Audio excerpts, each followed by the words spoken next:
Hello friends, नमस्कार and welcome to my channel. दोस्तों, आज के इस वीडियो में हम जानेंगे एलआईसी की बीमा सखी योजना के बारे में। क्या है इसके लिए योग्यता, कितनी मिलेगी सैलरी, पूरी जानकारी इस वीडियो में दी जाएगी। कृपया वीडियो को बिना स्किप किए लास्ट तक जरूर देखें ताकि पूरी जानकारी आपको मिल सके।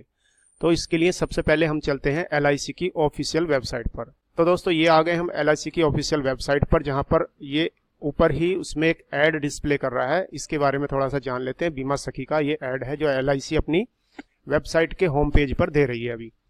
तो ये क्या है, स्टिपेंडरी स्कीम है फॉर 3 इयर्स, 3 साल के लिए एक सैलरी वाली स्कीम है जिसमें महिलाओं को सैलरी भी दी जाएगी।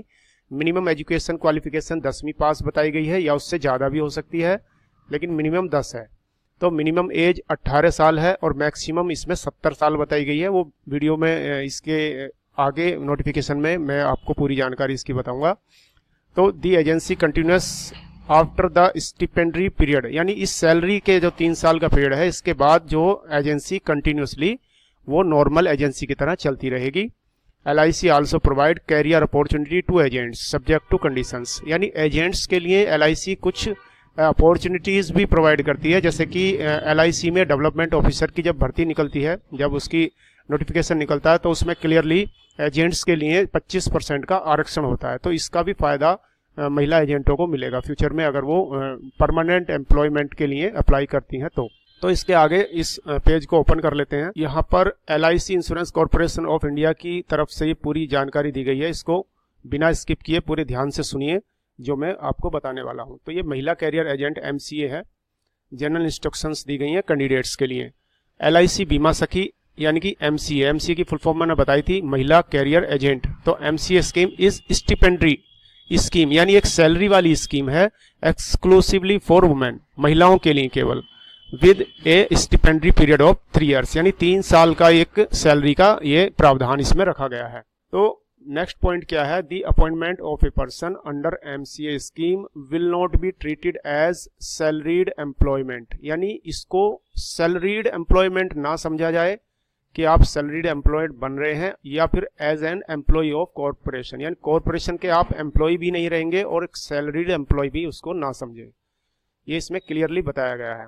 इसमें minimum completed age should be 18 years age on date of application, यानी एप्लीकेशन के दिन जो महिला कैंडिडेट की एज 18 साल कंप्लीट होनी चाहिए और मैक्सिमम एज 70 साल होनी चाहिए लास्ट बर्थडे। और minimum qualification 10th pass, performance norms to be fulfilled during each stipendiary years by MCA। तो MCA कैंडिडेट जो होंगे महिला कैरियर एजेंट, उनके द्वारा कुछ कंडीशंस उन पे अप्लाई की है एलआईसी ने। तो बिल्कुल आसान काम भी नहीं है, इसमें कार्य करना पड़ेगा। नंबर ऑफ लाइव्स, यानी उसमें मिनिमम जो गारंटी, बिजनेस गारंटी दी गई, नंबर ऑफ लाइव्स का मतलब है कि आपको कितनी पॉलिसी करनी है। तो इसमें बताया गया है 24, एक साल में आपको मिनिमम 24 पॉलिसी करनी है, 24 अलग अलग व्यक्तियों की पॉलिसी करनी है। लाइव्स का मतलब होता है अलग अलग व्यक्ति की पॉलिसी होनी चाहिए। एक ही व्यक्ति की 24 कर दोगे, या 10 व्यक्तियों की 2-2 और किसी की 3-3 करके 24 पूरी कर देंगे, फिर भी ये कंप्लीट नहीं माना जाएगा। तो first years commissions excluding bonus commission कितना है, 48,000 इसमें आपको मिलना चाहिए। मतलब ये 24 पॉलिसी में आपको फर्स्ट ईयर कमीशन आपको इतना कंप्लीट करना चाहिए। 48,000 कमीशन आप जनरेट करेंगे तो ही इसके लिए आप एलिजिबल होंगे। उसके बाद स्टिपेंड पेमेंट क्या है कि स्टिपेंडरी ईयर्स और स्टिपेंडरी पेबल पर मंथ क्या है। फर्स्ट ईयर्स में आपको मिलेगा 7,000, पहले साल में आपको 7,000 पर मंथ मिलेगा, और सेकेंड ईयर्स में 6,000 पर मंथ मिलेगा। लेकिन इसमें एक कंडीशन लगाई है, subject to at least 65% of policies completed in first years are in force act as at the end of the corresponding month. बहुत ही स्ट्रेटेजिक वर्ड्स यहाँ पर यूज किए गए हैं, बहुत ही ध्यान से समझिए इस पॉइंट्स को। कंपनी क्या कहना चाहती है, एलआईसी कहना चाहती है कि दूसरे साल से आपको 7,000 की जगह 6,000 सैलरी पर मंथ दी जाएगी, लेकिन उसमें आपने पहले साल में जो पॉलिसी की है उनमें से 65% इनफोर्स होनी चाहिए। यानी ऐसा ना हो कि वो सिर्फ ओपन हुई और क्लोज हो गई, तो इनफोर्स होनी चाहिए, चलती हुई होनी चाहिए, उनकी जो प्रीमियम रेगुलर आ रहा होना चाहिए। और eight the end of corresponding month, corresponding month का मतलब है कि जिस मंथ की सैलरी आपको मिलने वाली है उसी मंथ में LIC पहले चेक करेगी कि 65% आपकी सैलरी जो पॉलिसीज प्रीवियस ईयर्स की इन फोर्स है। थर्ड शेयर्स की कंडीशन क्या है कि आपको 5,000 पर मंथ सैलरी दी जाएगी, subject at least 65% of policies completed in second stipulated years, यानी सेकेंड ईयर्स में जो पॉलिसी MCA ने किया है वो इनफोर्स होनी चाहिए, और corresponding months of the third stipulated year, यानी यहाँ भी वही काउंट किया जाएगा कि जिस महीने की सैलरी भी आपको मिलनी है कॉरस्पॉन्डिंग मंथ की, उसमें आपको ये कंडीशन चेक करने के बाद ही आपको सैलरी मिलेगी। उसके बाद रिलेटिव्स ऑफ एग्जिस्टिंग एजेंट और employ shall not be eligible. इसमें बताया गया है कि जो एग्जिस्टिंग एजेंट्स हैं, कोई भी जेंट्स हो सकते हैं, लेडीज हो सकती हैं, तो वो इसके लिए उनके जो रिलेटिव्स हैं, उनके घर परिवार वाले हैं, इसके लिए एलिजिबल नहीं होंगे to be recruited as MCA। तो relatives shall include the following family members. इसमें जो है रिलेटिव्स की एक डेफिनेशन भी दी गई है कि वो कौन कौन हो सकते हैं जो इसके लिए एलिजिबल नहीं होंगे। वो है स्पाउस यानी पति या पत्नी, दूसरा है childrens including adopted and step childrens, और वेदर डिपेंडेंट और नो, डिपेंडेंट हो या ना हो तो वो भी एलिजिबल नहीं होंगे। पेरेंट्स भी एलिजिबल नहीं होंगे, ब्रदर्स भी नहीं होंगे, सिस्टर्स और इमीडिएट इन लॉज, यानी कि आपके ससुराल पक्ष वाले भी इसमें जो है एलिजिबल नहीं होंगे। इसकी कुछ रीज़न भी है।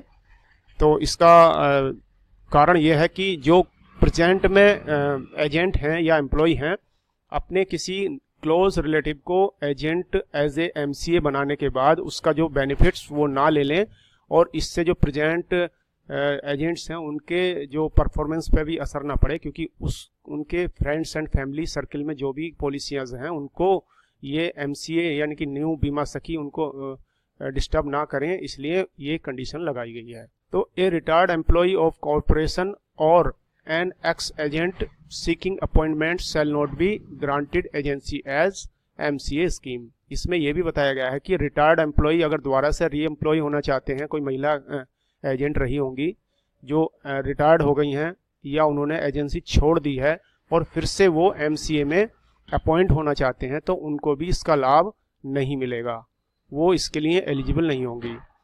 अगला पॉइंट है दोस्तों, existing agents can not apply for recruitment as MCA। तो एग्जिस्टिंग कैंडिडेट कोई महिला कैंडिडेट हो सकती है जो कुछ दिन पहले ही इसमें एजेंट बनी होंगी LIC में, तो वो भी इस रिक्रूटमेंट के लिए अप्लाई नहीं कर सकती। The latest passport size photo, ये कुछ कंडीशन दी हैं कि क्या क्या चाहिए। Latest passport size photo should be uploaded along with application form. The following document should be attach to the application form. क्या क्या, self attested photo of age proof की सेल्फ अटेस्टेड फोटो चाहिए, एड्रेस प्रूफ की self attested photo चाहिए, और एक educational qualification की self attested photo चाहिए, फोटोकॉपी चाहिए। तो the application is liable to rejected if information furnished incomplete, यदि इंफॉर्मेशन इनकम्प्लीट है तो ये एप्लीकेशन रिजेक्ट की जा सकती है, ये भी कंडीशन लगाई है। अब इसके आगे देख लेते हैं दोस्तों एप्लीकेशन क्या है। एप्लीकेशन, ये एक एप्लीकेशन खुल गई है, तो इसमें बताया गया है ये एक लीड एप्लीकेशन है, ये डायरेक्ट एप्लीकेशन नहीं है, एक लीड एप्लीकेशन है LIC's बीमा सखी स्कीम के लिए, जिसमें name, gender, nationality, date of birth, mobile number, email ID ये सब फिलअप करने के बाद आपको यहाँ पर एड्रेस भरना है और एड्रेस यहाँ पर पिन कोड मेंशन करना है। इसके बाद इसमें एक कंडीशन बताई गई है कि ये जो सबमिट का बटन यहाँ पर आपको दिख रहा है, ये एक्टिव कब होगा। Please note that to enable the submit button below mention radio button, इसको रेडियो बटन बोलते हैं जो वेबसाइट पर बटन होते हैं, वैल्यू मस्ट बी नो, यानी कि यहाँ पर आपको नो सेलेक्ट करना पड़ेगा। यानी कि are you related to any agent, क्या आप किसी रिलेटेड से संबंधित हैं, या डेवलपमेंट ऑफिसर से संबंधित है, या एम्प्लॉय से, या मेडिकल ऑफिसर ऑफ LIC से संबंधित है, यस और नो करना पड़ेगा। अगर आप इसको यस कर देते हैं तो ये आप एप्लीकेशन भर ही नहीं सकते, इसकी कंडीशन पहले ही कंपनी ने बता दिया है।